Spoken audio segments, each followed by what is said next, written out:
எதுக்கா நீங்க டிஎம்கேவோட போய் சேர்ந்தீங்க? நீங்க தான் ரிமோட் கண்ட்ரோல் எல்லாம் தூக்கி போட்டீங்களே டெலிவிஷன் மேல.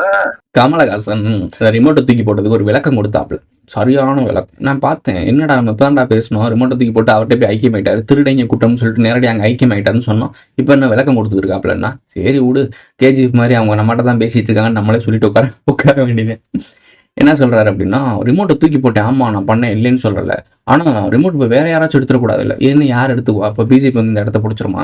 இந்த பூச்சாண்டிக்காக தான் நான் எவ்வளோ நாள் சொல்லிட்டு இருந்தான், இப்போ அதே பூச்சாண்டி கடை நீங்க சொல்லிட்டு வந்துட்டு இந்த மக்கள்கிட்ட அந்த சினிமா தோணியில் அவங்களுக்கு தெரியும் மக்களோட பல்ஸை எப்படி பிடிக்கணும்னு தெரியும். அதனால தான் இங்கே படம்லாம் ஹிட் ஆச்சு. ஸோ அந்த பல்ஸை புரிஞ்சுக்கிட்டு அந்த ஆடியன்ஸ் அந்த சினிமா போதையில தானே இருக்காங்க, அங்கே இருக்கவங்க சினிமா ஜாம்பிஸ் தானே. அங்கே போயிட்டு அதெல்லாம் இப்படி இல்லை, அவர் பேசுறத பார்த்தீங்கன்னா இந்த ரிமோட்டு தூக்கி போடுறப்ப என்ன டோனில் என்ன சினிமாட்டிக்கில் பேசினாரோ அதே டைலாக் தான் பேசிட்டு போகிறாப்புல. ரெண்டுமே ஒரே மாதிரி ஆள் தான், ஆனால் அஜெண்டா வேற வேற. இங்கேருந்து அங்கே தவிர்க்காரு, அங்கேருந்து இங்கே தவிர்க்காரு. உண்மையான அரசியல்வாதிகள் பண்ணக்கூடிய வேலையில ட்ரெயின் பண்ணிட்டு வருது, அதாவது நடிக்கிறது தான் அரசியல். அதை தெளிவாக காட்டிட்டு இருக்காங்க இந்த கோமாளிஸ். இது புரியாம இதுக்கும் ஃபயர் விட்டு கத்திட்டு இருக்காங்க.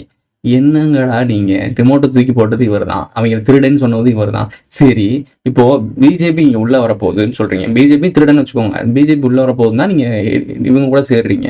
இவங்க என்ன உத்தமர்களா? தனியா நின்று ஏதாவது ஜெயிக்கணும், தனியாக தான் ஜெயிக்க முடியாது அப்படின்னா அப்ப இதுக்கு நீங்க அந்த சீன்லாம் போட்டீங்க? யாரு கூடயும் கூட்டு இவங்கெல்லாம் கூட்டு சேரக்கூடாதுன்னு தனியாக நிற்கிறது தான் நான் வந்தேன்னா டைலாக் பேசுனீங்க.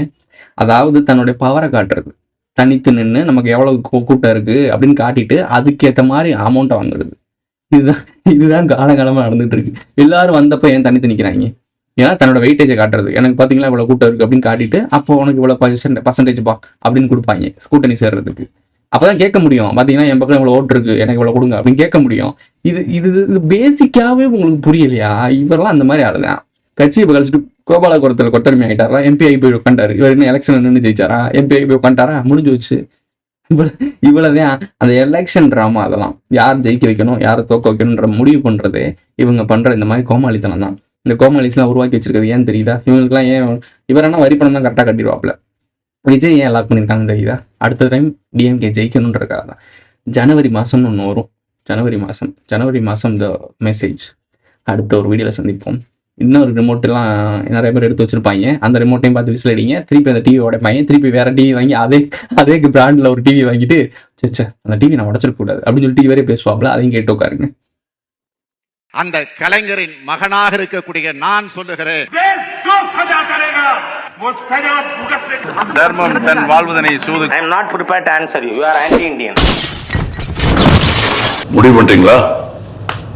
யாருக்கு ஓட்டு போட போறீங்க? Who is this guy?